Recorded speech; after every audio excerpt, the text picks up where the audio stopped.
Jisoo-гийн тоглосон нэг сарын найз залуу K-драм дахиад шүүмжлэлт дагуулж эхэлсэн. Гэхдээ энэ удаад арай өөр. K-pop хамгийн их ашиг олсон 5 байрыг танилцуулна. Тэгээ нэгдүгээр байр бол үнэхээр гайхалтай. Тэгээ тэрийг ярихтаа би үнэхээр баяртай байх болно. BTS-ийн Arirang цомог цацагдсан эхний өдрөө 3.9 сая удаа борлуулагдаж сайн уу? K-pop-ч Aruka-гийн YouTube сувагт тавтай морил. За ингэ шин бичлэгээ эхлүүлцгээе. За юу түрүүнд манай үзэгчд маань бүгдээрээ өглөө болгон босныхоо дараа өглөөний цайгаа заавалжгүй тогтмол уугаад тэгээ хичээлдээ эсвэл ажилдаа сургуультаа явж явах хэрэгтэй шүү. Яагаад вэ гэхээр ер нь бол өглөөний цайгаа уух нь чиний цөсийг хамгаалах аа. Өглөөнийхөө цайгаа уусныхаа дараа заавалжгүй D витамин хэрэглэх шаардлагатай. Яагаад вэ гэхээр монголчуудын дийлийнх нь D витамины дутагдaltaй байдаг. Тэгэхээр өнөөдөр та бүхэндээ санал болгож байгаа зүйл минь болохоор Японы Shiseido Farm-ийн Jelly-тэй D витаминыг санал болгож байна. За энэ болохоор томчуудад зориулсан 5000-тай D витамин. За энэ болохоор хүүхдүүдэд зориулсан 2000-тай D витамин. Ер нь бол Японы Shiseido Farm монголчуудад зориулаад саяхнаас эхлээд энэ Jelly-тэй D витаминыг гаргаж эхэлж байгаа. Тэгээ монос болон ийм монсоор захиалаад эсвэл монсын эмийн сангаас очиж шууд авах боломжтой. Харин ийм монсоор шууд гэртээ хөргүүлээд авах боломжтой байгаа. За ингээд бичлэг рүүгээ орцгоё. За Jisoo-гийн нэг сарын найз залуу гэдэг K-драм нь 3 сарын 6-нд гарснаас хойш нэг маш томоохон амжилтуудыг ингээд дагуулж байгаа. Жишээлбэл одоо Netflix дээр одоо англи хэл дээрх биш яг ингээд контент дээр 2-7 хоног дарааллаад ингээд нэгдүгээр байранд орсон. Нийт K-драмных нь үзэлт нь болохоор 25 сая цагийг цуглуулсан гэж байгаа байхгүй юу? Тэгэхээр ер нь бол энэ 69 улсад топ 10-т бичигдэж байгаа. Монголч ч гэсэн бас нэлээд хөрхөн явж байлээ. Тэгээ би эхний 5 дугаар ангийн үзсэн. Надад бол амар таалагдсан. Тэгээ Jisoo-д ерөөхдөө байнга ирдэг нөгөө шүүмжүүд нь яг юу вэ гэхээр дуу хоолой нь ямар сони юм бэ? Дууны өргөлт нь ямар сони юм бэ? Одоо уйлахаараа амар сонирн байна гэсэн тийм сонин комментууд амар хийж байгаа.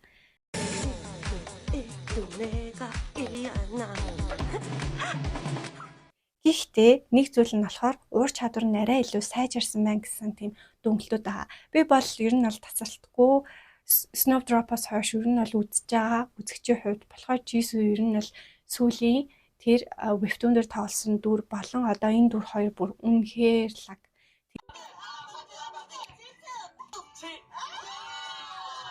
Тэгээд ер нь бол дийлийнх нь Jisoo өөртөө тохирсон дүрээ олцглоо гэдэг тийм магтаалууд амирх байсан. Би бол тэрэн дээр бүр ингээд 100% санал нийлж байгаа. Тэгэд ер нь бол манайхан үнэхээр болцох туртай. Яг K-драм дээр үнэхээр болцох туртай. Тэнт нэг болзоол, энт нэг болзоол. Ер нь бол болзоо нэг залуута 50 цаг л болзох байд юм билээ. Тэгэл 50 цагийн дуусчаараа ингээд харамсаал. Йоо би энэ болзоог дахиад үргэлжлүүлмээр юм гэл. Тэгэл ер нь өөр залуучуудтай болзол өөр дөрүүд гарч ирэх тэр акшн бол үнэхээр гоёсэн. Гэхдээ би энэ удаад нэг спойлер хэлэхгүй бай гэж бодож байна. Энэ удаад гэхдээ хамгийн ойлгомжгүй тэнэг шүүмж нь юу байсан гэж Jisoo-гийн нэг сарын найз залуу гэдэг тэр K-драм дээр нь Jisoo арай л их screen time дэлгэцийн цаг аваад байгаа юм биш үү? Жохон хасаач гинэ. Just Jisoo маш олон өнцгөөс олон залуутай болцохыг харах чинь ерөөхдөө бол блинкчүүдийн бас өөр нэг мөрөөдөл шүү дээ. Тэгээ Jisoo-гийн ингээд K-драм тоглосон шүүмжүүд ер нь бол амар багасаад байгаад нь би бол баяртай байна. За тэгээд амжилт хүсье. За тэгээд дараагийн сэдв рүү орцгоё. Өмнөх бичлэг дээр үргэлжлүүлжсэн 2025 онд цомгийн борлуулалт болон аялын тоглолтоороо хамгийн их ашиг олсон хамтлаг соло артистуудыг танилцуулж исэн шүү дээ. Тэгэхээр ер нь бол би 7 дугаар байр гэж зогссон 4 дугаар байр дээр энэ хайпинг ер нь бол ярьсан. Тэгэхээр одоо 6 дугаар байраас эхлэн гэсэн үг. 6 дугаар байранд хэн орсон гэж бодож байна? ATEEZ хамтлаг. ATEEZ хамтлаг ер нь бол сүүлийн үед Алтан цаг гэдэг тийм альбомноо part 1, 2, 3, 4 тийм альбом гэж гаргаж байгаа шүү дээ. Тэгээ сүүлийн 4 дахь альбом саяхан энэ 2 сарын сүүлээр гарсан тэр Adrenaline, NASA гэдэг дуунууд бол бүр үнэхээр вау. ATEEZ хамтлаг 70 сая $70 буюу 241 тэрбумыг олсон байна.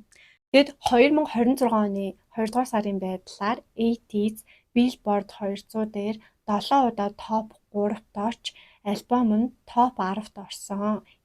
Энэ үзүүлэлтээрээ BTS, Stray Kidsтэй адилхан болсон. Ер нь бол ATEEZ Америк нэгдсэн улсад 11 сая альбом гэж борлуулсан байгаа байхгүй юу? Ер нь бол жижиг entertainment-аас гарсан ч гэсэн үнэхээр том амжилтыг гаргаж ирсэн.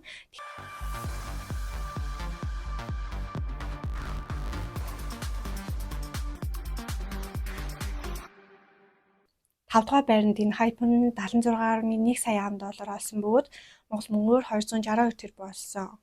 За 4 дугаар байранд болохоор би өмнө нь энэ Hype-ны талаар маш тодорхой ярьсан.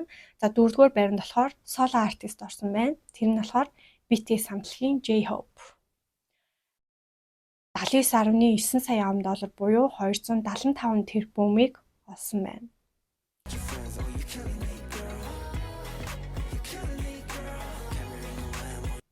33 тоглолтоос 504 мянга гаруй тасалбарыг боорлуулсан байна. Ялангуяа Хойд Америкт 179 мянга гаруй тасалбарыг боорлуулсан биш. Хойд Америк гэж боддоо. 3 дугаар байранд болохоор Октын амлаг орсон байна. 93.8 сая $, буюу 323 тэрбум $, олсон Twice.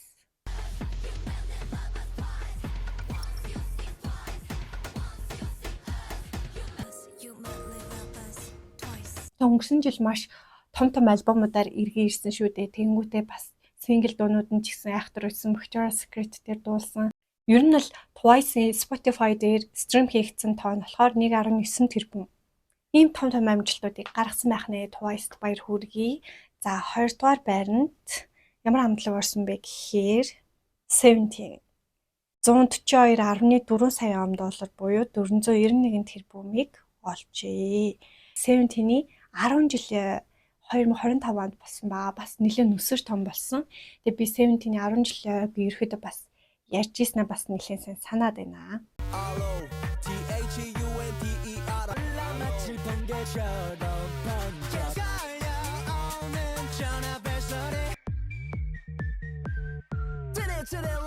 Арван жилдээ зориулж гаргасан тэр альбом нь болохоор 5 сарын 26-нд гарсан.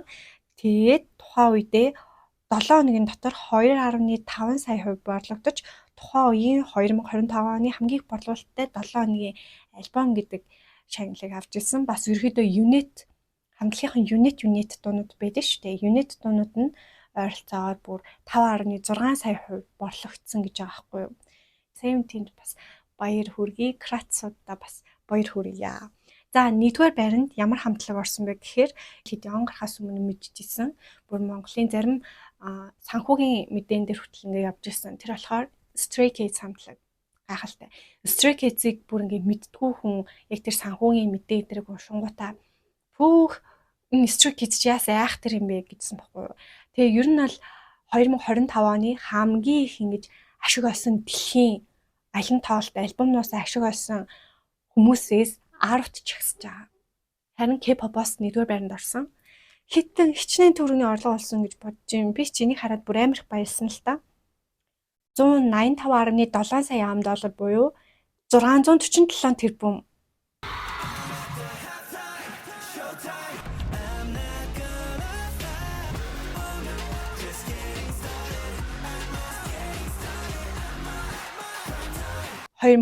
онд 6.9 сая альбом боорлуулсан шүү дээ. Бүр Karma дэлхийд даяар гарсан дайруудаа 3.6 сая хувь борлогдсон.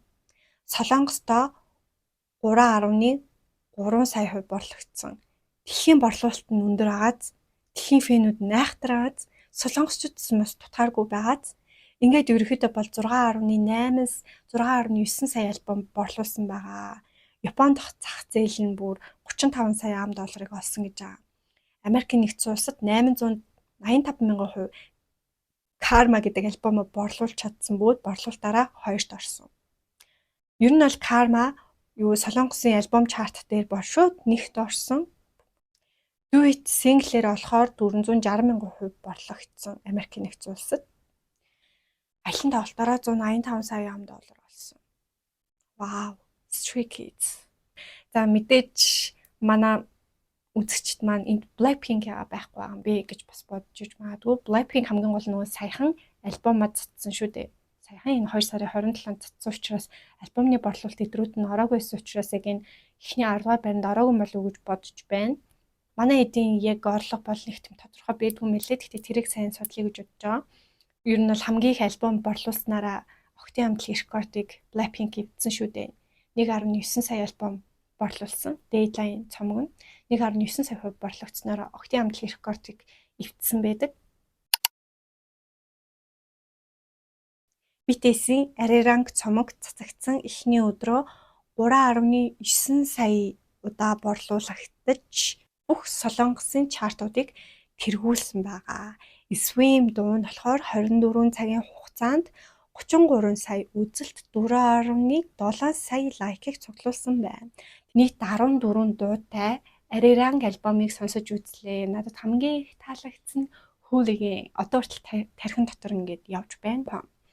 Тэгээд маргааш нь 3 сарын 21-нд бол ингээд бүх хүмүүсийн анхаарлыг татсан 260 мянган хүнийг цуглуулах боломжтой. Тэгээд 22 мянган хүнд нь ингээд тасалбар олгогдсон. Бусд нь ингээд ерөөд бол үнэгүй үзэх боломжтой. Тэгээд ер нь бол Netflix дээр шууд дамжуулалтаа хийсэн байгаа.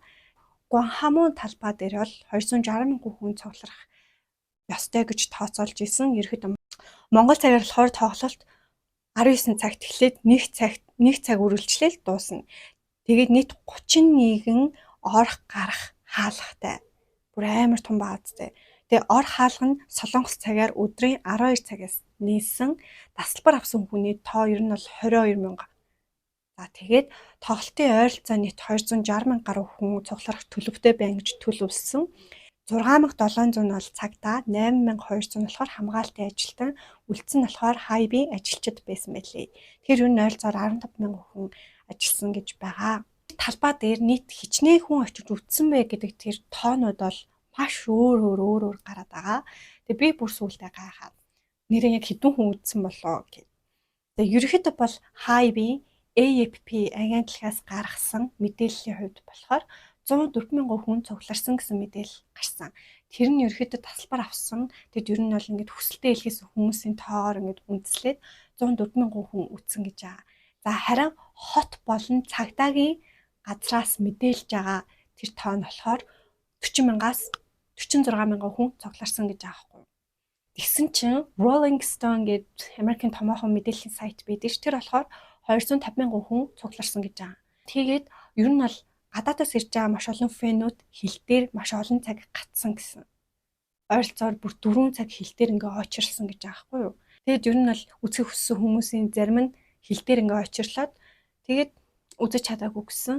Тэгэхээр тэр тоглолт дуусны дараа армичууд бүгдээрээ хогоо цэвэрлээд энэ бүр үнэхээр том магтаалыг хүчиж илээ те манай BTS гишүүд бүгдээрээ ер нь бол маш их баяртай. Тэгээд Weverse дээр маш олон постууд хуваарлагдсан. Ингээд ерөөдөө бол BTS-ийн маш олон хуваарууд ингээл эхнээсээ ингээл явж байгаа. Тийм ээ. За тэгээ бичлэг маань энэ хүрээд дуусчих. Бичлэг таалагдсан бол лайк, subscribe дараарай. Бичлэг таалагдсан бол найзуудтай үзүүлээрэй. Ингээд дараагийн бичлэгээр уулзлаа. Баяртай.